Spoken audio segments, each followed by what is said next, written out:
તો એક મહત્વના સમાચાર મળી રહ્યા છે. નજર કરીએ મહત્વના સમાચાર પર. અમદાવાદમાં વહેલી સવારથી વરસાદી માહોલ જોવા મળી રહ્યો છે.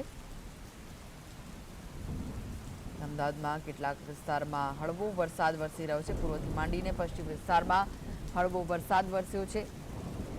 તો લાલ દરવાજા રાયપુર ખાડિયામાં સવારે વરસાદી માહોલ જામ્યો છે. શિવરંજની 4 રસ્તા એસજી હાઈવે પર હળવો વરસાદ થઈ રહ્યો છે. તો આજે દિવસભર હળવા વરસાદના ઝાપટાની સંભાવનાઓ વ્યક્ત કરાઈ છે.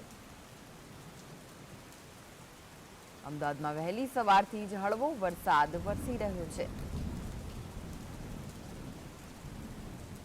પૂર્વથી માંડીને પશ્ચિમ વિસ્તારમાં હળવા વરસાદી ઝાપટા વરસી રહ્યા છે.